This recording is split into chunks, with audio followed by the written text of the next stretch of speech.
Quand tu fais tes licences de coach, ils disent « coach pas ce que tu penses, coach pas ce que tu sais, coach ce que tu vois ». Prince Owusu s'est rendu, pour moi, une hallucination auditive.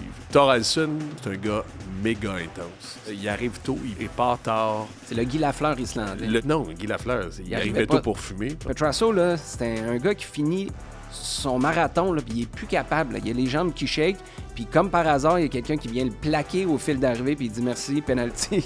On rentre à la maison avec une victoire de 2-0. Et le stade olympique a carrément explosé. Le stade a explosé. Au fond des filets! Dans le haut de la boîte à pain!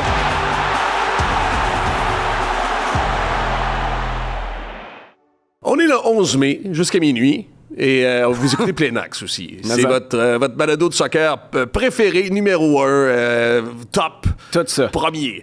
Frédéric Laure, avec vous, on est content d'être là. En compagnie d'Olivier Brett, qui est tout aussi heureux d'être là, qui a passé un bel après-midi au Stade Saputo en famille, 2e fois en 3 semaines. Félicitations. C'était ton cadeau de fête des mères. Petit, ouais, genre. Petit commentaire éditorial. J'ai toujours détesté qu'on pousse les tickets de l'Impact dans le temps en fonction de la météo en disant « Hey, il va faire beau samedi, venez faire un tour. » Ayant dit ça, c'est le fun quand il fait beau.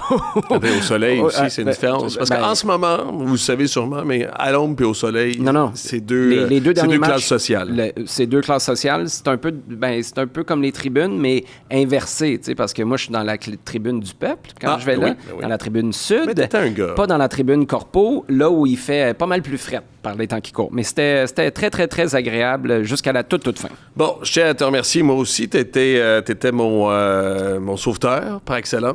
Ouais, oui. Je t'ai induit beaucoup de stress, hein? Non. Parce qu'il faut dire aux gens que j'étais au Minnesota jeudi, vendredi, en fait, pour la LPHF, les séries de la Victoire de Montréal, l'équipe de hockey féminine. Et ce que je fais rarement, je flyais the day of. Je le dis en anglais parce que ça a l'air big. Parce que c'est au Minnesota. Puis, tout m'est arrivé, mon gars. Tout m'est arrivé. Problème avec la porte pour débarquer, problème électrique dans l'autre vol, retard, catastrophe. Mais Olivier était mon... alors, je te remercie d'avoir attendu après moi. Ça fait plaisir. Je t'ai pas... T'es sûr? Pas de stress? Non. Moi, il y avait juste un moment, par contre, où là, c'est un peu comme avec Sonia, là, si elle veut chiller, mettons, un dimanche matin, il y a ma femme, il y a un deadline. Là. À un moment donné, à 11h15, il faut que je sache je fais quoi dans ma journée. Ou est-ce que je reste stand-by ou combien de temps on reste stand-by? Elle a pu te regarder et laver son char. Ça, c'est aphrodisiaque, non? Je sais pas, je portais quoi? Non, c'est beaucoup... Avec ton chamois, là. On dit chamois. C'était beaucoup plus tape à l'œil, en fait, de rien voir, juste voir le char crotter. Ouais. Puis après ça, arriver, puis que ce soit une surprise totale. Tu vois pas tout l'effort qui est arrivé. C'est comme si ça arrive comme par magie. J'aimerais ça. Si je pouvais vivre ma vie avec toi constamment. Pas constamment, mais presque. Non, quand je veux, mettons. Hey, OK. T'étais au stade? Oui. C'est fou comment 2 buts craignent l'enthousiasme. Hein? Parce que... C'était-tu un bon match? Attends, non, mais 89 minutes, c'était un bon match. C'est tellement une bonne question que tu poses parce que j'ai dit, pour la plugger pour la 52e fois en 6 minutes de podcast, j'ai dit à ma femme en quittant, les gens se rappellent, puis Stéphane Roy, avec qui j'ai pris des cours en communication, disait l'introduction, la conclusion. C'est de ça que les gens se rappellent. Comment tu te sens au début, là, comment ça décolle, puis comment tu te sens à la fin. Il n'y a personne qui chialait en s'en allant dans le métro. Là. Non. Parce que tu as vécu une fin de match. Wow!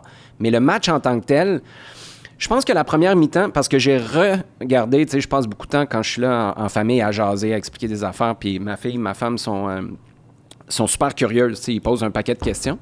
Fait que c'est agréable, mais t'en rates des bouts aussi. Fait que j'ai décidé de regarder le match à nouveau le lendemain. La première mi-temps, là, c'était 2 équipes correctes, qui essayaient de bouger le ballon, mais qui ne trouvaient pas le moyen de vraiment faire mal à l'adversaire. Ça se contrecarrait, puis tu avais le feeling que quand les changements vont se faire, ce que je pensais être à l'heure de jeu, bien là, ça va bouger les choses, puis ça va déséquilibrer le statu quo. C'est jamais vraiment arrivé jusqu'à ce que les changements se fassent presque à quoi, la 75e 75e, 78e? Jaime est sorti à la 71e, je C'est ça, pense. bon. Fait qu'il restait une vingtaine de minutes. Mais non, la deuxième mi-temps, c'était pas un bon match. C'était un match où tu étais très, très, très souvent sur le point de vivre quelque chose, mais ça n'arrivait pas. Puis je vous en avais parlé dans le reportage. La quantité de centres. Puis moi, je suis un fan d'une équipe qui met des ballons dans la surface, mais à un moment donné, quand ça marche pas, je trouve une autre solution. Puis cette solution-là est arrivée quand tu as fait des changements. On n'aurait pas fait le même balado si ça avait été 0-0 que si ça avait été 2-0. Puis je veux pas dire non plus qu'on cache, que ça cache la montagne, que ça cache les défauts aussi, parce que 24 heures après, je repensais à ce match-là, puis oui, c'est une autre victoire, c'est une courte victoire, mais, puis Vincent en a parlé dans le reportage, il y a peut-être des bases qui sont là, puis il y a peut-être de quoi construire, parce que c'est quand même 25 tirs contre 9. Mm-hmm. C'est quand même au niveau des buts projetés. Tu sais, rappelle-toi l'an dernier où Donadel disait au début projeté, on n'a pas gagné, mais on a gagné les buts projetés, puis on essaie de justifier par des statistiques. Là, cette fois-ci, les statistiques, je pourrais pas dire zaguer, dire hey, à domicile, on aurait dû les planter, on n'a pas gagné, on ne méritait pas de cette victoire-là. Non. Je pense que dans une certaine mesure, la victoire au mérite, le CF Montréal l'a gagné. 2,3 de buts projetés face à 0,7 aussi. Ils ont fait le boulot. Par contre, on reste un petit peu... Attention, là, on n'est pas parti pour la gloire nécessairement aussi. Puis c'est correct dans les circonstances. T'as raison, mais moi, je trouve que c'est ironique parce que c'est l'inverse de ce que tu vivais sous Marco Donadel, où tu n'avais pas de fond de jeu, puis Prince Owusu marquait. Ouais. Là, Prince Owusu, j'ai hâte de voir là, ce que ça va donner mercredi face à Portland. Moi, je pense que tu donnes un départ à Daniel Rios. Puis Ivan Jaime, tu le sors, c'est le premier à sortir. Puis après, tu dis, on a voulu faire des choix, pas pour assurer un match nul, mais pour aller chercher une victoire. Puis c'est tout à fait logique. Ivan Jaime, tu le voyais plus. Fait que moi, ce que je constate là-dedans, c'est que tu commences à avoir un fond de jeu qui est assez stable pour que tu prennes pas l'eau puis que tu sois pas complètement à la rue d'un match à l'autre. Mais tu as besoin de ces gars-là dans un effectif comme celui du CF Montréal qui reste modeste à l'échelle de la Ligue. Est-ce que c'est normal que Wiki Carmona, ce soit par un mille de campagne ton meilleur joueur dans ce match-là quand tu as Owusu et Jaime sur le terrain? Et la réponse, c'est parce que la réponse est dans ta question, dirigée, mais en même temps, moi je dis, c'est un sacré bonus, Carmona, en même temps. C'est une sacrée surprise qu'on va embrasser. Non, mais absolument, c'est top. Ce que je veux dire, c'est que cette équipe-là, dans le fond, là, je vois le verre à moitié plein en constatant le vide des 2 dernières semaines. C'est qu'à partir du moment où tes joueurs étoiles là, vont mieux jouer. Embrayent. Mais c'est ça, ça revient sur les bases dont on parle. Ce match-là, tu le gagnes 4-5-0. C'est ça. C'est vrai. Tu ne gagnes pas 2-0 à l'arraché à la fin. On est en train de bâtir une fondation qui semble plus solide qu'à l'époque de Marco Donadel. Pour moi, ça, c'est même pas proche. Mais il y a plein d'affaires dans ce que tu as dit. Il y a 3 points que j'ai. Moi, premièrement, les changements. Parce que Philippe Lafroy a parlé d'audace. Puis je pense qu'il le croit vraiment. Mais je pense que s'il y avait vraiment eu de l'audace... Tu l'aurais fait plus tôt? Oui. Oui, mais je suis d'accord avec toi. Mais pas trop tôt. Il y a un équilibre à avoir. Mais moi, ça fait... Mais pour vraiment parler d'audace... Alors que tes deux... Il y a Jaime qui sort, mais après ça, les autres changements arrivent à la 81e minute. Je suis d'accord. Est-ce que c'est de l'audace, vraiment? Ben en fait, c'est que tu te rends compte... Moi, je pense qu'il espérait que ça finisse par débloquer.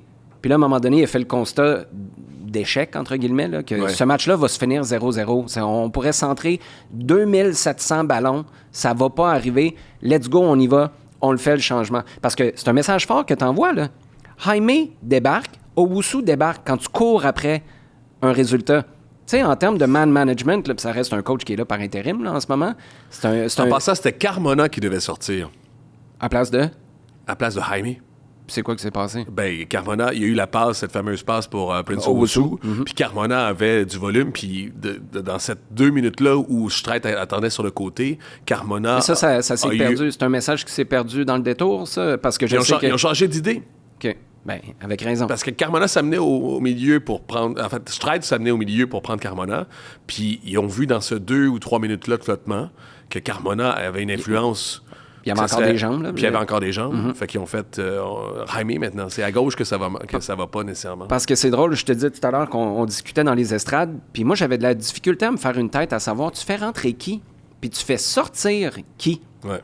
Tu fais sortir Jaime quand il reste une demi-heure. On s'entend que tu peux pas. C'est trop tôt, faut que tu lui donnes le bénéfice du doute. Prince Owusu, tu le débarques quand tu as besoin de marquer. T'sais, on s'entend que c'est pas le gars qui a le sourire le plus facile par les temps qui courent. Là, quand tu prends quand les gars jouent pas les ballons qu'ils veulent, quand c'est le temps de sortir. Mais à un moment donné, tu te rends compte qu'on la gagnera pas, cette game-là, en les gardant sur le terrain. Donc, moi, là où je serais 100% d'accord avec toi, c'est que si tu revis ce scénario-là dans une semaine ou deux, puis que tu attends encore aussi tard, là, je te dirais, ouais, t'espères pas contre tout espoir, mais pas loin. Mais l'audace, ce serait justement de le faire quand il reste 20-25 minutes, puis de dire non, on la connaît, notre équipe. Quand ça embraye, puis aussi de connaître les gars qui rentrent. Là. Daniel Rios, là, ça fait 2 fois qu'il joue, il marque 2 fois. Il t'apporte une énergie. Il n'est pas 14 coches en dessous de Prince Owusu. Surtout le Prince Owusu des dernières assurément, semaines. Mais moi, je fais juste caller out. Puis là, je suis vraiment tatillon dans ma façon de le reprendre. Puis c'est pas rabroué Philippe Lafroy, mais il dit... Audace. Moi, l'audace, c'est quand Wilfried Nancy, en 2021, à égalité avec les Red Bulls, puis fait monter un défenseur, justement, pour prendre des centres comme ça. En 2022? 2021. 2021. Ben, puis en même temps, c'est le début de l'ère Wilfried Nancy. Non, mais c'est parce que je pensais à quel point il connaissait son équipe. C'est ça, il y a peut-être une question. Puis il a dit, on est au début de tout ça. Puis moi, ce que je dis en tant qu'observateur, puis je pense que je le dirais aussi en tant que partisan, oui, l'audace. Hésite pas. On en veut de l'audace sur le terrain. Moi, c'est comme ça que Montréal va se démarquer dans cette ligue-là, je pense. On a beaucoup parlé des longueurs d'onde Donadel, direction du CF Montréal. Si toi, tu y vas, puis ça te pète dans la face, puis tu le perds, c'est vrai. Est-ce que Lucas Saputo se dit, tu sais quoi, nous, c'est ça qu'on veut. On a signé une lettre pour des victoires l'année passée, puis il va falloir vivre avec des uppercuts comme ça, des fois, quand on essaye on baisse notre garde, puis on essaye d'y aller le tout pour le tout. Je ne sais pas c'est quoi la dynamique à l'intérieur. Est-ce que le club est capable de gérer avec l'audace? Quand tu es sur le banc en temps réel puis tu n'as pas vécu beaucoup de ces moments-là, t'attends, puis à un moment donné, tu te dis non, ça ne va pas débloquer. Moi, il y a une chose où, puis tu as raison, c'est facile a posteriori de dire on a fait ça pour aller chercher le résultat qu'au final, on a eu. Mais sans Samuel Piette dans ce match-là, tu n'as pas de blanchissage. Mais avec Samuel Piette, juste pour qu'on soit fair, avec Samuel Piette sur le terrain en fin de match, t'as pas de victoire non plus. Fait que ça, j'ai trouvé cette dynamique-là intéressante.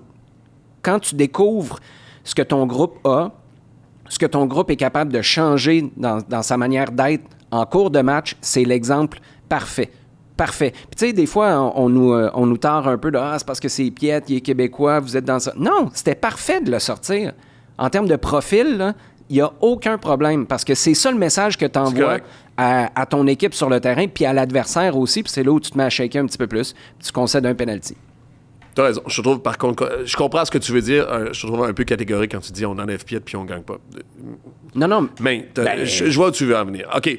J'avais 2 autres points par rapport à ce que tu disais dans ton préambule qui était intéressant.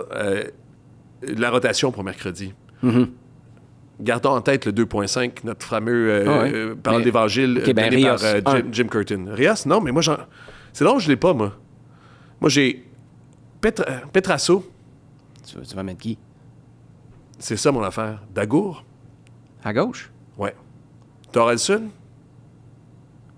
Parce que Bougaille... Parce que Thoralson, j'ai envie de le mettre depuis longtemps, tu le sais. Ouais, je sais, mais là... Mais Bougaille a joué... Ouais, ça donne un feeling de bouche-trou, là. Tu le mets à gauche, Dagour Thoralson? Ils l'ont recruté, entre autres, pour avoir de la profondeur à gauche. Thoralson? C'était pour être à droite, puis c'était pour être au milieu. Puis il est capable de jouer à gauche aussi. Oui, mais moi, à ce stade... Sinon, il y a qui d'autre? Gouboglo? Peut-être. Ben, envoie Bougaille, l'autre bord. Pourquoi? Ben, pourquoi ça fait moins bouche-trou? Ben, parce que lui, il joue depuis l'arrivée de Philippe Lafroy. L'autre, c'est juste, ben, tu joues pas. Tu le mets, justement, vu qu'il... Ben, si t'es pour le faire jouer, puis tu veux le... Mets-le dans ta position, ben dans les meilleures dispositions. Pour qu'il soit capable de shiner. C'est ce que t'as dit à ton arrivée. On va mettre les gars dans les bonnes chaises. OK. Mais je vais te nommer. Là, t'as dit Rios, je vais le rajouter, d'accord? Mais il va falloir que tu en choisisses 1, 2, 3, 4, 5. Parmi ces 5-là, 2 ou 3. Vas-y. Petrasso, Bougaï. Ouais, ça me va. OK. Vera Craig, Neil Morales. Neil s'est blessé, là, c'est aux adducteurs. Il m'a montré la hanche, là, mais c'est une minuscule blessure, supposément. Il va être le mercredi. Neil Morales. Luturi Amaya. Puis finalement, Rios Owusu. Luturi, pour moi, il peut rester. Là. T'as pas... Puis Amaya, il donnait un départ direct, c'est pas mal. Mais non, c'est trop. Il faut qu'il rentre d'abord en jeu. Puis en fait, moi, là, Rios, c'est aussi pour envoyer un message à Prince Owusu. Là. T'es rendu là, toi? Parce que ça, c'est mon autre point. C'est comme... Prince Owusu s'est rendu une hallucination... On va recommencer. Prince Owusu s'est rendu, pour moi, une hallucination auditive. Rappelle-toi, à l'époque, je sais pas si t'écoutais C'est quoi avec Norman Brathwaite, faisait des hallucinations auditives. Prends le contrôle de mes totons, c'est la chanson de David Bowie, Space Oddity. Grand Control to Major Tom, on dirait qu'ils disent ça. Depuis ce temps-là, je peux pas écouter cette chanson-là sans penser à ça. Prince Owusu, je peux pas le regarder jouer depuis que tu nous as dit ça la semaine dernière. En fait, je le savais, puis j'anticipais, mais tu l'as cristallisé dans ma tête avec ton commentaire la semaine dernière. C'est contrôle. Puis je reste un fan de ce qui peut être, là. Parce il est pas capable, en gros, pour les gens qui nous ont pas écoutés, il dit il a de la misère à tenir un ballon aussi, dos au but notamment. Il tient pas. Puis non seulement il tient pas, mais après ça, puis ça, c'est le bout où moi, je pense qu'en tant que club, à un moment donné, ça reste ton premier dans la hiérarchie, mais t'es pas notre seule option. Puis moi, ce que j'aime pas, c'est le comportement, le langage corporel de Prince Owusu. Là, à un moment donné, là, t'as plus besoin de ton équipe que ton équipe a besoin de toi, basé sur les performances des 2-3 derniers matchs. Puis c'est parfait, tu vas toujours... La saison dernière en est un exemple parfait. Tu vas toujours avoir des creux de vague, puis tu vas remonter, tu vas être sur... Il était sur le toit du monde en début de saison. Mais là, je suis désolé, dans le jeu, là, c'est même pas proche d'être ce qu'un attaquant numéro 1, un 9 numéro 1 dans une équipe devrait être. Puis Rios, je pense qu'il a mérité cette chance-là. Puis tu sais quoi, on va voir là, à quel point il y a un gap entre les deux. En ce moment, moi, je suis pas capable, je sais pas, peut-être que tu peux, je suis pas capable de répondre à cette question-là. Mais moi, je suis curieux, puis t'as raison. Puis on serait en réunion, on serait dans l'équipe technique, puis je te dirais, OK, essayons-le. Ça parlerait d'audace, ça parlerait justement d'engager les gars, puis de voir aussi Rios ce qui peut nous amener, puis de faire le test aussi. Parce qu'il reste 4 matchs avant la fenêtre de la Coupe du Monde aussi. En même temps, tu as dit quelque chose que tout le monde anticipe. Je sais pas si c'est dit aussi, ou c'est compris, ou c'est ressenti. Faut-tu vraiment envoyer un message à Prince Owusu à ce moment-ci? Non, mais c'est pas envoyer un message à Prince Owusu. C'est juste coacher ce que tu vois. Ivan Jaime, il est sorti, right? C'était le bon gars à sortir en fin de semaine. Ivan Jaime, c'est le seul joueur désigné de cette équipe-là. Quand tu fais tes licences de coach, je pense qu'on en a parlé souvent dans le podcast, ils disent « coach pas ce que tu penses, coach pas ce que tu sais, coach ce que tu vois ». Sortir Ivan Jaime, c'était coacher ce que tu voyais en fin de semaine. À droite, il y avait encore de l'énergie. À gauche, ça s'essoufflait. À gauche, tu as ton joueur désigné. Ben, tu débarques ton joueur désigné. En ce moment-là, si c'était pas des buts qu'il a marqués en début de saison, tu regardes juste les performances, puis aussi le fait que là, tu enchaînes les matchs. Là. Est-ce que juste au mérite, tu sais, tu peux voir que tu envoies un message à Prince Owusu, je sais c'est ce que j'ai dit tout à l'heure, là, mais ça peut aussi être envoyer un message de tu récompenses ceux qui sont les plus performants. Puis Prince Owusu, moi, j'ai écrit un article pour le RDS.ca.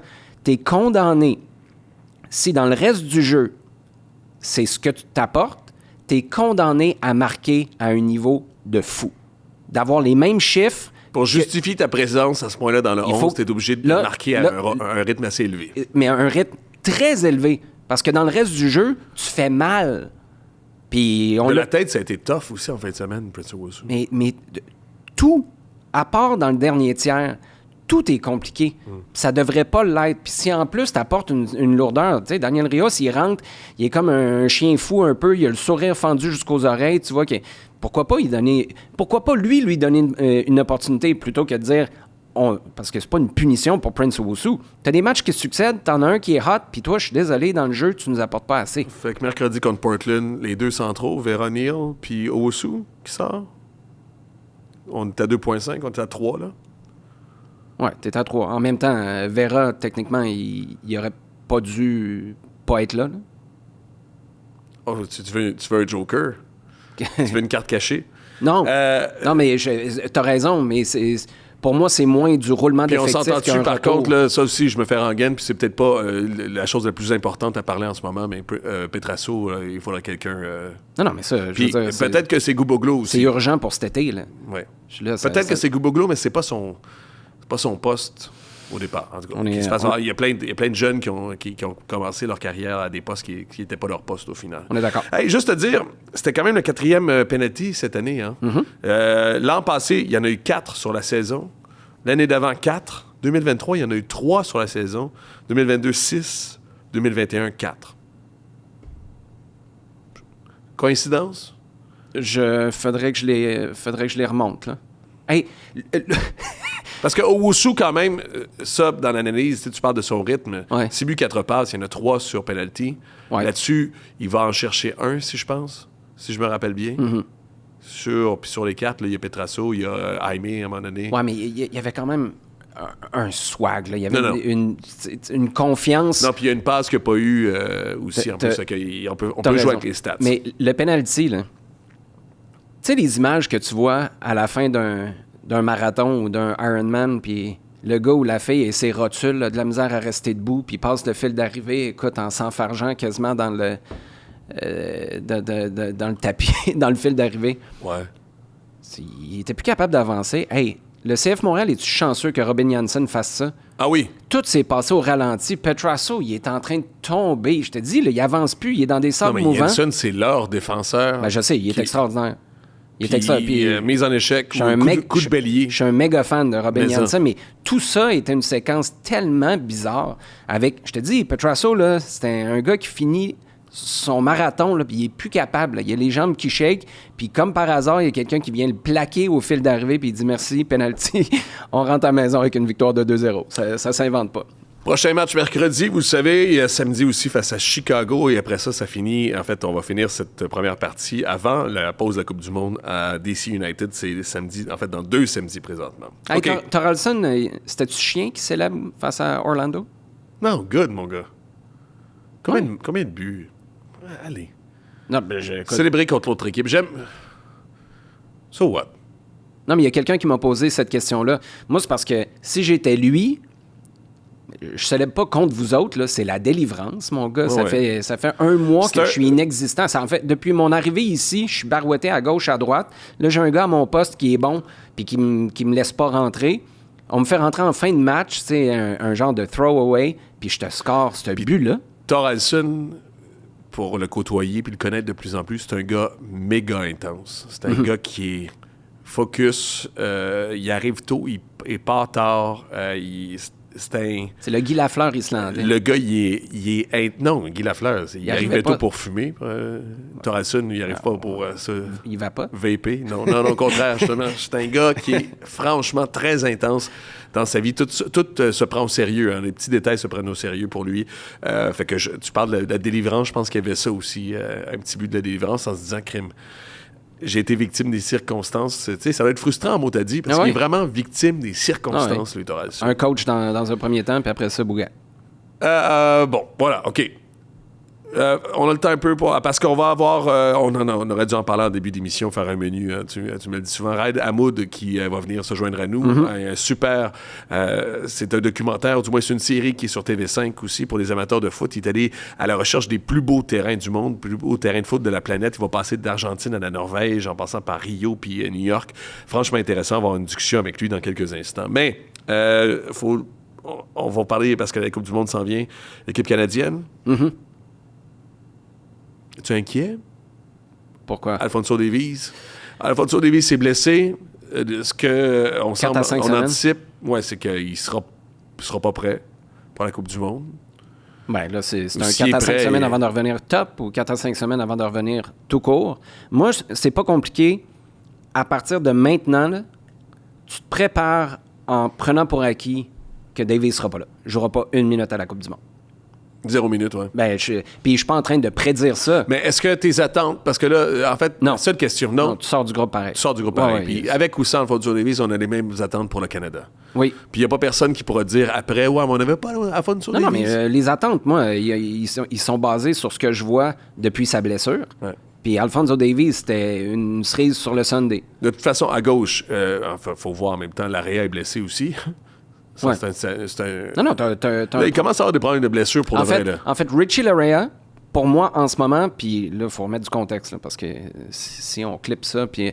Mais Richie Larea, c'est une blessure plus troublante là que la rechute d'Alfonso Davies. Ben, c'était lui. Parce que tu es habitué aux rechutes d'Alfonso Davies. Ça fait des mois et des mois que tu sais que c'est possible. C'est une après l'autre depuis son retour de son opération au genou. Richie Larea, c'est le contraire. C'est le gars qui est jamais blessé, qui est tout le temps fiable, qui joue 90 minutes après 90 minutes au milieu de terrain, à l'aile gauche, défenseur latéral droit, défenseur latéral gauche. Ça, c'est un méchant casse-tête pour Jesse Marsh. Je pense que aussi la blessure à Alfonso Davies, ça va forcer Jesse Marsh à se transformer en entraîneur de hockey, en quelque sorte. Des petits chiffres. Forecheck à 2, des petits chiffres. Non, pour de vrai, parce que c'est l'ailier gauche, hein. On l'a dit, puis je pense que c'était un given. Alfonso Davies, c'était l'ailier gauche. C'était pas le défenseur gauche, c'était l'ailier gauche de cette équipe-là, je pense. Je suis pas sûr qu'à l'interne, ils pensent ça, mais toi puis moi, on est 100% sur la même longueur d'onde. À la place d'Alfonso Davies, maintenant, il n'y a pas personne, parce que Marcelo Flores, tout le monde parle de lui en ce moment, tout le monde, c'est la nouvelle saveur du moment au Canada, mais ça va pas... ça déroule pas en club aussi, présentement, Marcelo Flores aussi. Il peut être intéressant, puis il peut se révéler aussi à la Coupe du Monde. C'est pas un 10 à Marcelo Flores, c'est juste que, les gars, on va pas remplacer Alfonso Davies par... c'est pas Guy Lafleur là, qui arrive sur le terrain. Fait que Flores, Schaffelberg qui joue, Ouais. Ali Ahmed, puis Jaden Nelson. Fait 2 références à Guy Lafleur. Écoute, j'attendais que tu finisses ton point. Là. Flores, Schaffelberg, Ahmed, puis Nelson. Nelson est blessé aussi, un autre. Mais écoute, t'es fait jouer, puis... Ça, à la limite, tu sais, je te dis ça, je fais des blagues sur entraîneur de hockey, mais ces gars-là, ils vont pas compenser pour leur talent. Ce sera leur intensité qui va compenser.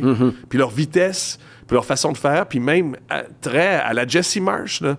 Fait que tu commences avec Schaffelberg, l'autre match, tu commences avec Flores, mais ça joue 60 minutes, ça joue 55 minutes, ça joue 70 minutes quand ça va bien. Puis Ahmed rentre aussi, ou Ahmed commence. Il va falloir que ce soit un comité, puis que ce soit un esprit de corps qui... Ton ailier gauche, il y a un volume de jeu industriel, puis il se dépense, il court jusqu'à plus soif. Et au pire, comme ça sort à la mi-temps. Exactement, c'est ça. Mais ça, c'est la beauté. C'est la beauté post-COVID. Ces 5 changements-là, moi, j'en reviens pas... Dernièrement, il y a quelqu'un qui me disait « Ah, c'était mieux dans le temps qu'il y avait juste 3 changements. » Ça me rentre pas dans la tête, ça. Je sais que c'est une règle qui est arrivée par défaut, parce que c'était pendant la COVID, mais c'est tellement un atout, puis je suis surpris de voir qu'il n'y a pas plus de coachs qui en ont fait une marque de commerce, ça. C'est-à-dire? Ben, de presque systématiquement faire un changement à la mi-temps, mettons. Tu sais, trouver comme une approche qui est basée sur de la science, là, puis ça dépasse largement mes connaissances, mes compétences, mais tu sais, tu dis ce poste-là, tu sais, mettons, nous, là, on vire fou sur pressé à gauche. Ouais. Puis ton gars, là, il est dans le tapis, là, puis on sait, là, il y a 45 Quand tu minutes. joues 45 minutes, mon gars, là, épargne-toi pas. Pense pas à la 60e minute, tu seras pas là de toute façon. Comment ça s'appelle le premier en avant là, à vélo, là? Au Tour de France, en tout cas. Ouais, j'allais dire le porteur d'eau, mais ça, c'est lui qui ramène derrière. Mais non, c'est lui qui... c'est ça. Puis toi, qui amène ton favori jusqu'à la fin, puis après ça, il s'en va. Bref, ce serait pour une autre émission, ça. OK. Hey, c'est tout? Ben non, c'est pas tout. Toronto FC, Inter Miami. Des écharpes. Ça a froissé bien du monde à Toronto. Des écharpes, moitié Toronto, moitié Miami, qui sont vendues parce que Messi est en ville. Tu te mets une casquette de supporter, t'es-tu fâché? Ben, moi, je l'ai dit à Laurent Courtois à l'époque. Moi, j'ai... Ah oui, qui était fâché parce que qui ramassait les fans. Il n'y a pas grand-chose. On demande à ces équipes marketing-là aussi de promouvoir les choses, de donner du plaisir. Il y a plein de gens qui font venir pour Messi. Même si je suis un partisan qui a un abonnement de saison, je vais peut-être le garder, mon billet, où j'ai vu Messi. Il y a un côté... Messi, tu sais, c'est once in a lifetime, OK?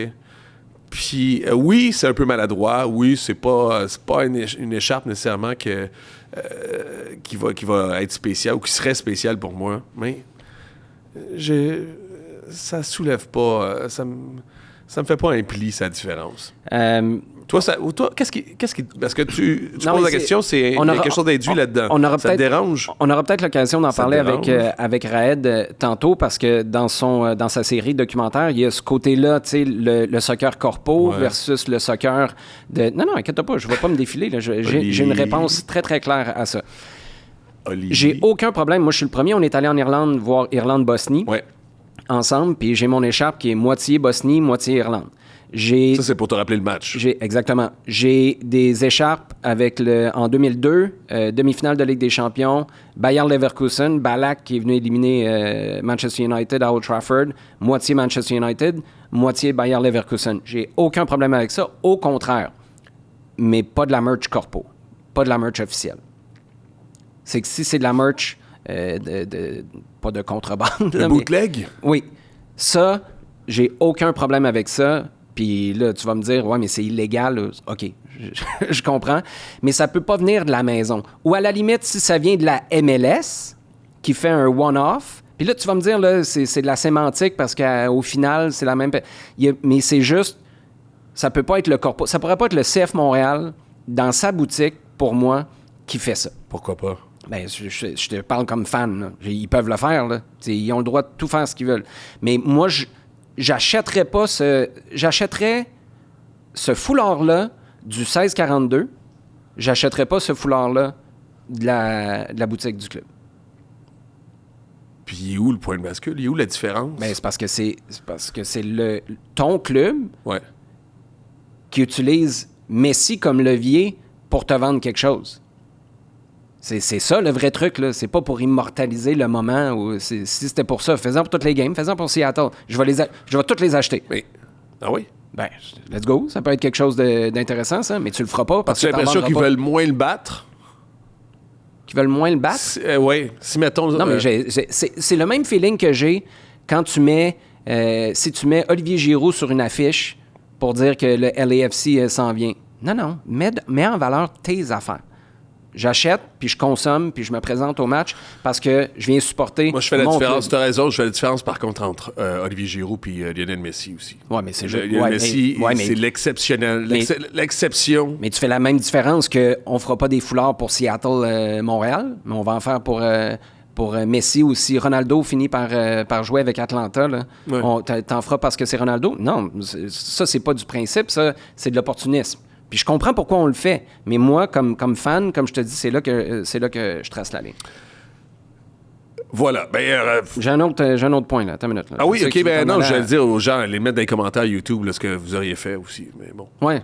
Mettons, là, t'as le club... Moi, c'est parce que j'ai l'air en opposition. Moi, c'est parce que je m'en... Non, mais c'est clair. Ouais. Moi, je comprends. On demande, dans un effort marketing, puis il y a un défi marketing, si je suis dans le club... Je sais pas si c'est l'affaire que j'aurais fait aussi, si j'étais dans ce département-là, puis il y a des principes que j'aurais autrement. Mais on demande justement de promouvoir, d'aider. Messi arrive, on passera pas à côté, là. Messi, il remplit tous les stades en MLS aussi, puis il a assis des derrière, puis il a fait faire du cash à ces équipes-là. Merci, Messi, prenons le cash, puis soyons meilleurs, puis battons Messi grâce à son propre cash dans une certaine mesure, tu sais. Fait que je veux pas être trop nécessairement dur, puis puis j'ai le choix de l'acheter ou pas de l'acheter, puis de continuer à encourager ma propre équipe aussi. En tout cas, vas-y avec ton autre point. Oui. Je ne sais pas si tu as eu l'occasion de voir la fin de match de Nashville contre DC United. Charles-Émile Brunet qui est rentré. Ouais, good. Juste un petit commentaire sur ça. Deux choses. Un, je ne sais pas s'il pense ça de son propre parcours, mais je pense que si... pour des raisons de taille là, physique, parce que c'est un gars qui a été un late bloomer, très, très late bloomer. C'est pas le gars le plus grand, le plus costaud, mais il était particulièrement petit, puis on l'a laissé partir quand il avait une quinzaine d'années, si je me trompe pas. Montréal l'a laissé partir, à l'Académie de l'Impact. Il est revenu de temps en temps, je pense. Hein? Oui, mais en tout cas, ça a été un point de fracture quand même important. Je pense que si ça n'arrive pas dans sa carrière, il n'est pas à Nashville en ce moment. Il n'est pas en MLS. Le courage. Allez voir, là, il est rentré, il restait une demi-heure à peu près, si je ne me trompe pas. Tu perds 0-2, le nombre de ballons qu'il a touché, puis qu'il a voulu touché. Tu sais, c'est facile d'arriver sur la pointe des pieds. Tu te dis, donne-moi-en une fois de temps en temps. Je vais m'assurer de le donner à Mouktar. Là. Je fais pas d'erreur. Puis je fais pas de gaffe. Je vais rentrer à la maison, je vais laver mon maillot, je vais le faire encadrer, puis mes débuts seront faits. C'est pas ça du tout. Il était là, il voulait avoir le ballon, il allait dans des places, puis moi, c'est le bout le plus courageux de cette entrée-là. Il allait à des endroits sur le terrain, parce qu'il est rentré presque comme 6, un peu, puis c'est lui qui tirait les ficelles, mais DC United menait 2-0, fait qu'il était plus reculé, puis il invitait Nashville, fait qu'il y avait quand même de la place. Ça aussi, tu peux dire, regarde, je vais rester où il y a de l'espace, donnez-moi le ballon, je vais avoir l'air du gars qui est d'un Pirlo, là, qui distribue, puis je vais bien paraître. Il s'en allait dans le trafic, dans des petites pochettes d'espace où si on lui donnait le ballon, c'était compliqué de chez compliqué sortir de là.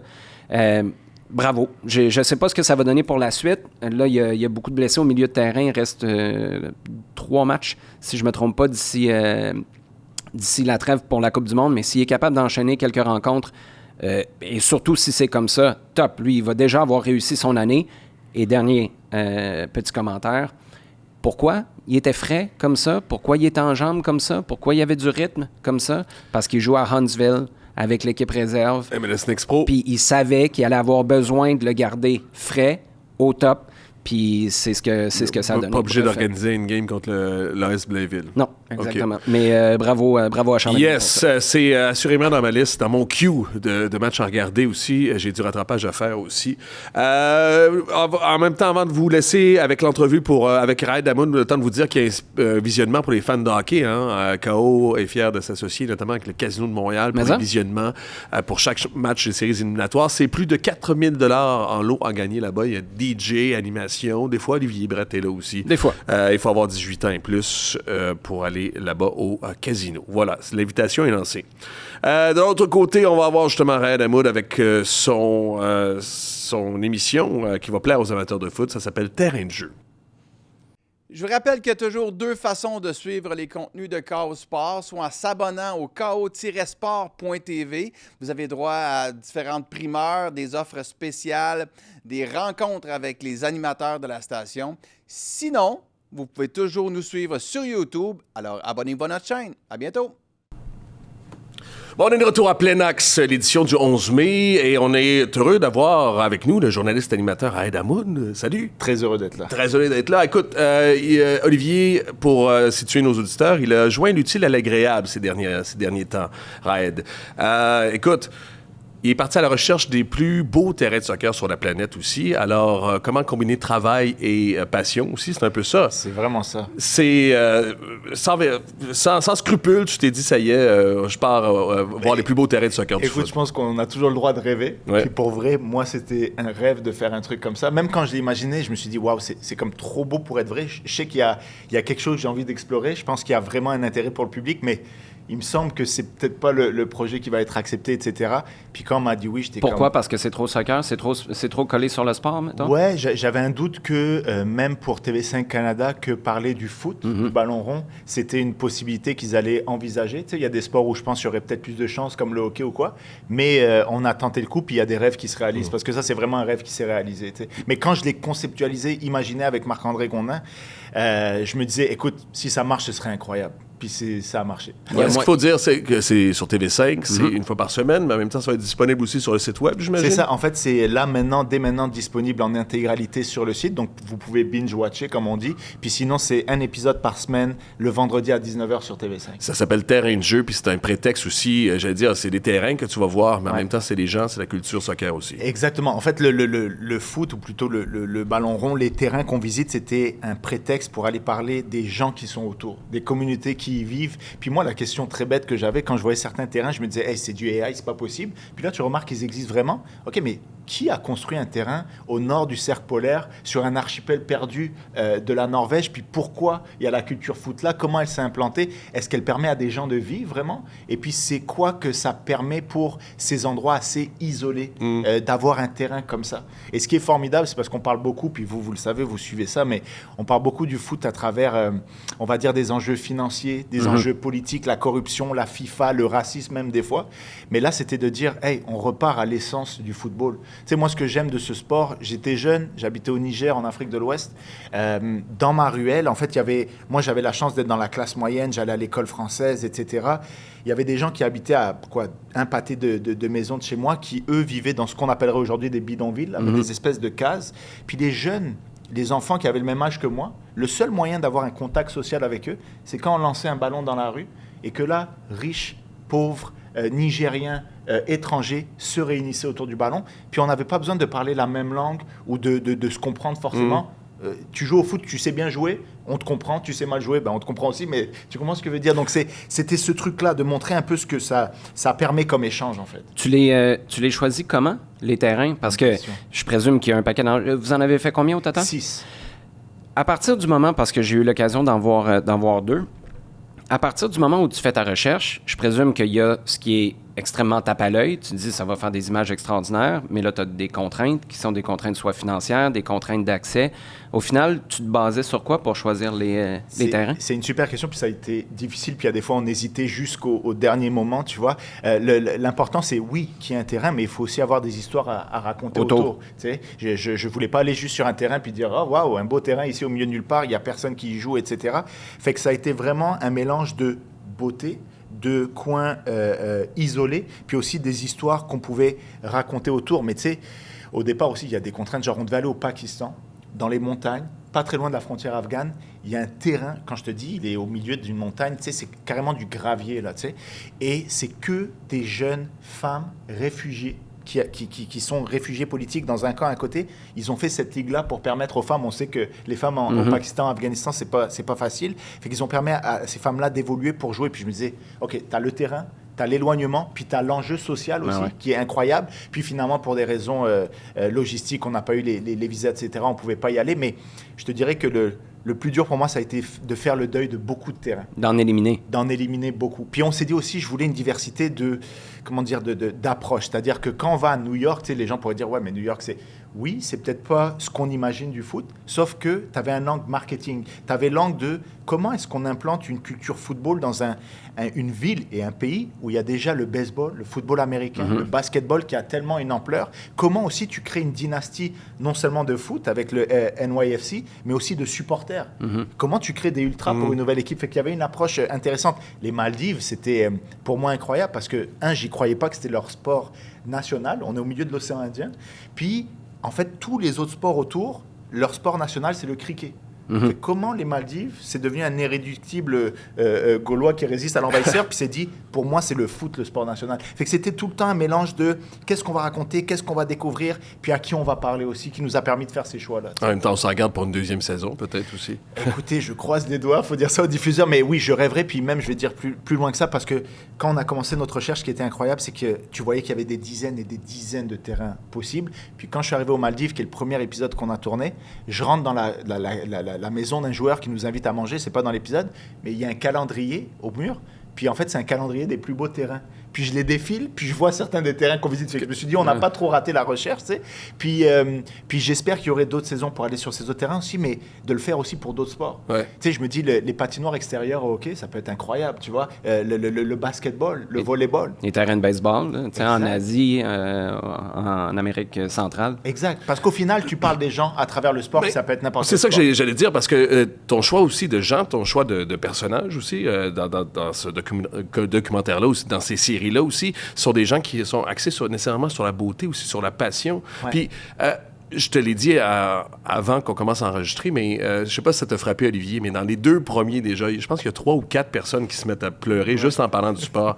Il y a ça, c'est fondamentalement émotif, c'est fondamentalement, on va toucher à l'essence même de l'humain aussi quand on parle de sport comme ça. Absolument. Écoute, en Argentine, c'est formidable parce qu'il suffit que tu prononces Maradona, que la personne te dit oui, je l'ai rencontré ou ma mère l'a croisé, un truc, puis là tu vois des larmes chaudes, mais des larmes sincères. Il fait pas ça pour la caméra. J'ai vu un peu la même chose à Naples, mais oui, ça suscite énormément d'émotions. Moi, ce qui m'étonne, j'ai fait beaucoup des projets sérieux, ou plutôt, je ne vais pas dire que c'est pas sérieux celui-là, mais à angle politique et des enjeux très... voilà, il y avait des choses que tu pouvais pas... on va pas tourner des coins ronds, on peut pas rigoler là-dessus.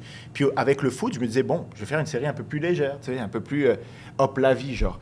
Puis je ne pensais pas, je n'imaginais pas que le foot m'amènerait dans ces zones-là. Par exemple, en Argentine, je parle avec quelqu'un c'est un journaliste sportif, mais on le qualifie d'intellectuel du sport. C'est quelqu'un que tu rentres chez lui, déjà, il y a 10 000 livres. Il dit, à la blague, j'ai la plus grande librairie sportive de toute l'Amérique du Sud. Ça a été une pointe envers moi aussi. Amérique du Sud. Oui, c'est ça, exactement, Amérique du Nord. C'est l'équivalent d'Amérique du Nord. Voilà. Mais je lui dis, mais explique-moi, je viens d'arriver en Argentine, j'ai toujours su que le sport était incroyable. Tu sais, c'est quand même un pays qui a produit 2 des plus grands joueurs de toute l'histoire du foot, Maradona, Messi. C'est quoi ce lien-là? Puis il me dit, regarde, moi je me suis beaucoup intéressé à la Coupe du Monde de 78. C'est pendant la dictature, c'est-à-dire ils ont la Coupe du Monde, la première qu'ils remportent, mais c'est durant les pires heures de la dictature argentine.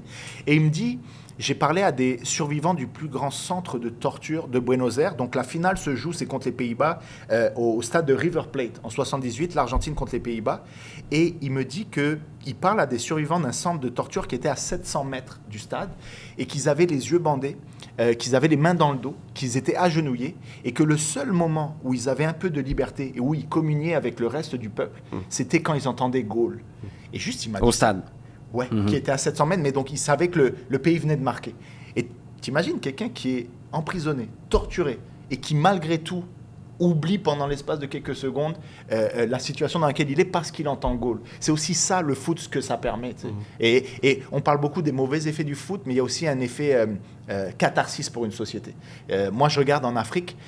Écoute, en 2002, là, le Sénégal a battu la France, qui était championne de Coupe du Monde. C'était à la Coupe du Monde Corée du Sud.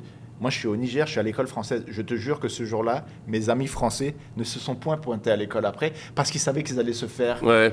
Parce que même si c'était un autre pays, donc nous, on est au Niger, mais c'est le Sénégal, il y avait une espèce de... Hey, c'est l'Afrique de l'Ouest qui remporte face aux champions du monde. Et il y avait même le président sénégalais de l'époque qui avait dit « On a battu les champions au monde, on est champion du monde. » Par procuration, la ceinture. Mais j'allais dire 2 choses. Qu'est-ce que ça dit sur le climat social? Parce qu'il y a il y a beaucoup de sociologues où on pérore aussi à savoir qu'est-ce que ça dit sur le climat social, le sport, puis quel ancrage ça a dans la société. Qu'est-ce que ça dit justement en Argentine où ils ont... c'est Milei qui est là en ce moment aussi. Ils ont on vient de parler de 78, il y avait une dictature, mais tu avais un coach qui était un peu dans l'esprit gauchiste. Même chose au Brésil où on a le Bolsonaro, mais il y a l'héritage de Socrates. Qu'est-ce que ça dit? Est-ce qu'on lui prête trop de vertu au sport ou est-ce que... Non. Où on se situe dans tout ça? Tu sais, il y a toujours un bon côté, un mauvais côté des choses. C'est quand on dit le sport, et le foot en fait partie, est parfois l'opium du peuple. Il y a quelque chose qui est absolument vrai. Tu sais, c'est que pendant qu'on se chamaille sur le Real Madrid, FC Barcelone, il y a beaucoup de choses dont on ne parle pas. Donc, il y a aussi cet aspect-là où moi, des fois, j'ai rencontré des fans, notamment au Brésil. Écoute, c'est une femme... Le plus beau jour de sa vie, c'est pas son mariage, c'est pas la naissance de son enfant, c'est quand le Flamengo gagne. Tu sais. Puis, il y a quelque chose là qui à la fois me passionne, me fascine, mais en même temps, je me dis, c'est beaucoup d'argent, de temps et d'investissement. Puis elle m'a dit, écoute Red, oui, je donne toutes ces journées-là, parce que le jour de match, là, ça commence la veille, puis ça finit le lendemain. Tu sais. Puis elle me dit, oui, mais il n'y a rien dans ma vie qui me rend aussi heureuse que quand je suis au stade et qu'il marque devant moi. Donc oui, je donne beaucoup à cette équipe, mais elle me rapporte. Après, quand tu prends, par exemple, l'Argentine, et c'est la même chose dans tous les clubs. D'ailleurs, Trump, c'est exactement ce qu'il est en train de faire avec cette Coupe du Monde. C'est en train de devenir la Coupe du Monde des États-Unis, non pas du Canada et du Mexique. Puis il a tout fait pour en faire une espèce de symbole politique. Il y a une récupération politique derrière. C'est inévitable. Tu sais, même un Mohamed Salah, comment il est utilisé par le gouvernement égyptien à chaque fois pour devenir une espèce de mascotte. Et tu vois qu'il n'est pas très à l'aise avec ça. Donc, il y a cet aspect-là, mais j'essaie toujours de penser au fait que, justement, dans des endroits où c'est peut-être moins facile politiquement, que le sport, qu'une victoire d'une équipe nationale, etc., permet d'avoir un second souffle. Un second souffle, tu regardes la Côte d'Ivoire en pleine guerre civile, Didier Drogba arrive, il remporte et il dit « Maintenant, c'est à vous de faire la paix. Nous, on a fait notre travail. » Et la paix est arrivée quelques semaines après. Donc, le foot peut avoir cette incidence incroyable sur la politique et sur la société. Après, c'est sûr, comme tout événement, c'est récupéré politiquement par des gens. Tu étais là en Argentine, puis dans ton documentaire, excuse Olivier, mais puis on le voit, les images, tu as une tonne de Maradona. Est-ce que Messi, parce que c'est un héros romantique, Maradona, est-ce que Messi pourra jamais remplacer, ou du moins égaler Maradona en Argentine? Je ne pense pas, puis Maradona, j'ai vu son importance en Argentine, mais je l'ai aussi vu à Naples. Je veux dire, écoute, j'ai compris pourquoi Maradona est un dieu, parce que il fait vivre des familles encore aujourd'hui. Ça veut dire que tu as des cafés où on te dit Maradona est venu là, fait que le café, il reçoit des touristes. Tu as l'autre qui dit ma mère, elle était sa cuisinière, voici sa recette. T'as le cocktail Maradona, t'as le café. Fait que c'est devenu quelque chose. Puis Maradona, ce qu'on aimait, c'est qu'il était humain. Et tu voyais le meilleur et le pire dans la même personne. Ben, t'as un gars, justement, à qui tu parles, j'oublie c'est quel intervenant, mais il dit, si tu fais fi de sa vie en dehors du terrain, mais moi, je pense que c'est justement sa vie en dehors du terrain qui a fait que Messi, là, il n'y a personne qui est capable de s'identifier à Lionel Messi. C'est un extraterrestre. C'est pas pour rien que toutes les histoires d'autisme puis tout ça, on essaye de trouver c'est quoi qu'il y a dans son cerveau qui fait qu'on ne sera jamais comme lui. Alors que Maradona, avec toutes ses histoires en dehors du terrain, ses problèmes de drogue, les gens se disent « Tabarouette, il était capable d'être aussi bon que ça, puis il est à quelque part aussi tout croche que moi dans certaines facettes de ma vie. » C'est ça qui fait qu'il est devenu plus grand que nature. Absolument, puis c'est une autre époque où ces gens-là étaient accessibles. Les Napolitains ont tous, à un moment donné, discuté avec lui. Et c'était un gars qui donnait beaucoup de temps. Ça veut dire, il finit le match, il sort à un resto, on l'invite à un bar, il continue jusqu'à 7 h du matin avec les problèmes que ça engendre. Mais ce que je veux dire, c'est que les gens avaient l'impression d'avoir un petit peu de Maradona. Mais si, franchement, athlétiquement, sportivement, il est sûrement à 10 années-lumière de Maradona. Mais il n'aura jamais cette aura. Il n'aura pas connecté. Voilà, cet impact. Et puis, Maradona, c'est aussi un destin exceptionnel. Il part d'un ghetto, pas une favela, parce que ça ne s'appelle pas comme ça, mais un bidonville argentin. Il arrive à devenir le joueur qu'il devient. Et puis, quand il arrive à Naples aussi, tu as tout le rapport Argentine-Italie, le fait que les Napolitains, ils sont un peu en guerre contre les États du Nord, et puis que là, tu as le match Argentine-Italie.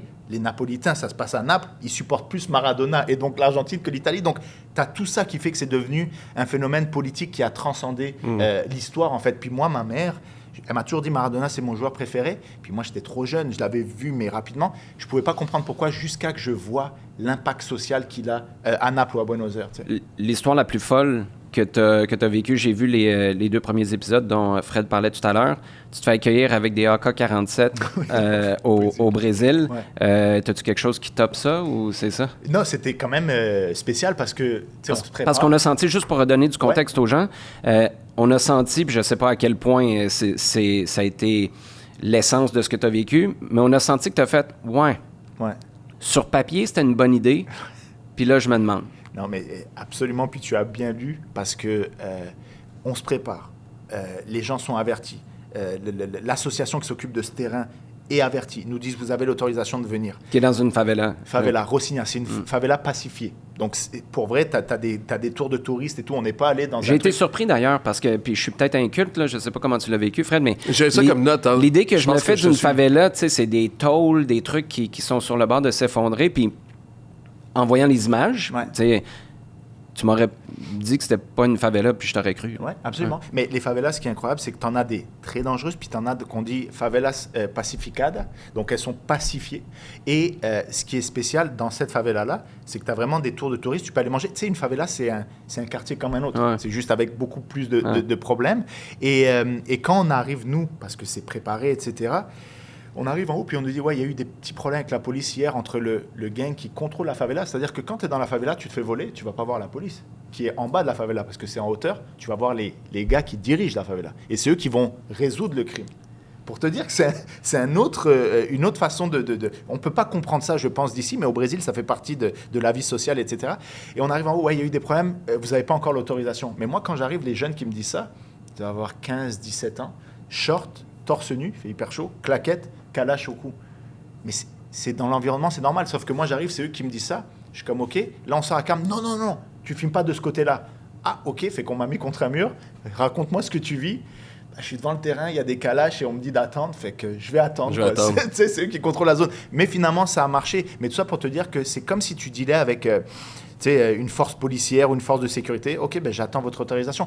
Puis on n'est pas là pour jouer les héros. Après, le problème que j'ai eu, c'est que me dire, on a une journée pour faire ça. Si on nous dit non là, ben, l'épisode, en fait, comment on fait? On n'a pas de marge de manœuvre. C'est ce terrain que je dois visiter, tu sais. C'était spécial comme journée.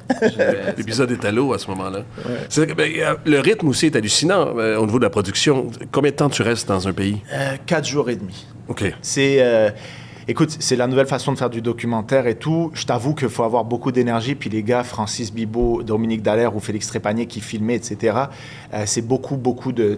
C'est lourd l'équipement et tout. Faut être en certaine forme physique. Vous êtes tous là en même temps ou c'est des gars qui se sont relayés? Non, ça? on est là en même temps. Fait que vous êtes 4? Ouais, on est 4. Donc le réal qui fait aussi des fois de la caméra, le DOP et la caméra B, tu vois. Et en fait, t'as pas le choix de shooter constamment. Moi, ce que j'aime du documentaire, c'est que je peux te parler à quelqu'un que je connaissais pas, puis il me dit ouais, j'ai un lien avec le foot. Hey, on l'interview rapidement. Tu sais, on verra si ça servira pas, servira ou pas. Ouais, c'est ça. Mais tu peux pas tomber malade. Ben, tu peux tomber malade, mais tu vas tourner quand même. Puis tu sais, d'avoir une indigestion ou quelque chose, ça peut compliquer une journée, mais t'as pas le choix de tourner chaque jour que tu es là. Sinon, tu n'y arrives pas. En fait. T'as eu des indigestions? T'as été tombé malade? Parce que j'ai eu un truc de fou. Entre l'Argentine et le Brésil, OK. On va au désert de sel. Donc, c'est notre dernière journée de tournage. Puis, on veut faire des images parce que c'est à 2h30 de là où on est. Mais c'est magnifique. Tu as l'impression d'être sur la Lune ou je sais pas. C'est extraordinaire. C'est extraordinaire. Ouais. Puis, ce qui est étonnant, j'arrive au désert de sel. Je vois 2 poteaux au milieu du désert. Je suis comme, mais qui joue là? Pour te montrer à quel point les Algériens, la plus révélateur, les Argentins jouent partout. Et il faut monter une montagne en voiture, tu arrives à 4000 mètres, tu redescends. Puis tu le fais aller-retour. Au retour, là, j'ai mon oreille gauche qui pop. Je n'entends plus rien. Mais moi, je prends l'avion le lendemain. J'ai pas envie que mon tympan explose, ça arrive, tu vois. Ouais. Fait que je vais à une clinique. Déjà, c'est incroyable parce que ils ont c'est très efficace. En 10 minutes, j'ai vu un médecin, j'ai payé 20 balles, j'avais tout ce qu'il me fallait. Là. Heureusement que j'étais pas aux urgences ici, tu sais. Mais... ils me font une piqûre pour que ça passe et tout, mais les 2 premiers jours ou 3 au Brésil, j'étais sourd. Moi, je parle à des gens qui me parlent en portugais la plupart. J'essaye d'être... Mais donc, c'est ça. T'as pas le choix de... Je lisais sur les lèvres, etc., tu vois. Mais quand il t'arrive un truc comme ça, ben, t'es là, fait que fais-le. Ce terrain-là en sel, je pense à toi, Olivier, parce que c'est du tacle, j'imagine. Parce que je sais tout. Non, mais t'es désinfecté direct aussi, probablement. Ça, c'est comme, pour ceux qui l'ont déjà vécu, le vieux terrain au centre Claude Robillard, dans le temps où c'était un tapis de mini-pot avec... Écoute, un voyage de sel. Je pense qu'il y avait du sel, c'est ça, hein? Oh non, c'était l'enfer. La quantité de steak qu'on s'est fait sur le bord de la cuisse. As-tu l'impression, puis là, tout le monde interprète la beauté à sa manière, as-tu l'impression que plus l'environnement autour est dur, tough, par moments laid, que ce soit physiquement ou ce que les gens vivent autour, plus le terrain est beau? Ben, c'est sûr que l'isolement... Oui, l'environnement autour, mais l'isolement fait que, tu sais, pourquoi aussi loin? Tu sais, Norvège, là, non, mais c'est moi, j'arrive à Oslo, on prend un avion vers une moyenne ville, on prend un autre petit avion vers une petite ville, puis là, on prend la voiture, tu sais, t'es loin. Puis tu dis, mais pourquoi? Qui c'est qui a livré les buts? Ouais, c'est ça. Ouais, exact. Puis même autour, il y avait des séchoirs de morue, parce qu'ils vivent de la morue. Mais tu sais, au début, moi, je veux dire, c'est une belle légende qui te raconte et tout. T'arrives, tu vois vraiment les séchoirs, t'es comme, OK, quand il y a la saison de morue, ça sent sur le terrain. Et puis, ce qui est incroyable des terrains de foot, et je trouve qu'il y a quand même une qualité esthétique, et j'ai même parlé avec un architecte qui a notamment construit la firme qui a construit le stade officiel où la Norvège joue aujourd'hui, qui me disait, ouais, mais il y a un aspect esthétique du foot. Tu sais, en termes, c'est un rectangle. Parfait. Il faut une surface de 90 mètres sur 45, tu vois. Même aux Maldives, l'île est tout petite. Je pense que le terrain fait 1/3 de l'île. Fait qu'il faut... C'est comme un espace qu'on se donne. Puis quelqu'un m'a dit aux Maldives, écoute, c'est tellement petit, le seul endroit où on voit un horizon quand on est sur la terre ferme, c'est sur un terrain de foot. Parce que sinon, tu n'en vois pas, tu vois. Fait qu'il y a aussi un aspect architectural de beauté. Et puis... aussi, c'est l'architecte qui me disait, tu sais, c'est un terrain c'est un espace de liberté. Non seulement pour les joueurs, mais même, par exemple, en Norvège, tu as le terrain, les parents autour, là, quand ils en ont marre de leurs enfants, là, hey, allez sur le terrain. Allez jouer. Fait que ça permet d'avoir de la liberté pour beaucoup de monde. Et je pense que c'est ce rapport-là qu'on entretient aussi au terrain. Tu sais, même quand tu vas en tant que supporter autour, il y a un aspect libérateur. Un terrain de soccer, c'est le Kids Club au Club Med, mettons. Tu fais juste garocher tes enfants, là. C'est ce qu'on me dit, je suis jamais allé dans ça. En tout cas, en Norvège aussi, il y a une expression, tu joues comme une morue aussi. Ça vient de là. T'es saisonnier dans tes performances. C'est ça, oui, c'est ça. Je voulais te parler de ça aussi, Raed, parce qu'on le voit souvent dans le documentaire. J'ai l'impression que tu es... en termes de foot, polyamoureux aussi, parce que tu as beaucoup de maillots différents. Ouais. Bayern, Arsenal. T'es le Drake du documentaire. Ben oui. Non, est-ce que t'as pas d'allégeance? Tu vas où le bonheur est? Il y en a une, il hésite. Ah oui, non, mais tu sais, c'est sûr que national, j'aime beaucoup l'équipe de France. Je me suis longtemps associé à eux. Mais moi, si tu mets France contre n'importe quelle équipe africaine, je vais prendre pour l'équipe africaine. Okay. Simplement à cause de mon enfance, puis de me dire, je sais ce que ça va résonner chez les gens s'ils gagnent. Mais écoute, moi, le réalisateur Félix me dit, man, on nous autorise à mettre des marques. Tu sais, en documentaire, t'as pas le droit. C'est plus des chandails comme ça, sans rien. Ouais. On me dit, on va en profiter là. Chaque destination, je veux que tu aies un chandail différent. J'en ai acheté pas mal, j'en ai beaucoup trop dans ma garde-robe, mais j'adore. Mais non, j'ai pas d'allégeance spéciale, même en club, non? Tu sais, j'ai des préférences. J'aime beaucoup le PSG en ce moment, mais j'aime beaucoup le FC Barcelone. Tu sais, mais j'ai pas un club où il faut que je le regarde puis j'aime absolument. Non, j'aime le beau jeu. C'est plus en équipe nationale à la Coupe du Monde que là, je vais avoir une allégeance un peu plus marquée. T'es pas comme le Brésilien que tu voulais inviter. C'était où? C'était un fan de Flamengo que tu voulais inviter pour voir un autre match, puis il dit, t'es-tu malade? Il a C'est refusé, sûr que non. Là, moi, si je suis marié, je veux pas tromper ma femme. Exact. Lui, c'est Fluminense. Et il me dit, man, si... Puis je lui dis, mais OK, mais c'est pour le documentaire. Juste viens, on s'en fout. Il me dit, si ma famille me voit avec un chandail en train de...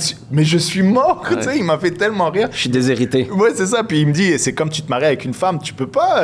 c'est à vie. C'est comme ça, laisse-moi tranquille, tu vois. Mais oui, c'est à quel point ils sont attachés. C'est hallucinant. Est-ce que tu es revenu avec beaucoup de maillots, d'ailleurs? Parce que là, tu prends bien sûr, Flamengo. Boca Junior, Flamengo, même en Norvège. Celui du Boca, ton maillot de Maradona, il est vraiment bon. Ouais, il est vraiment.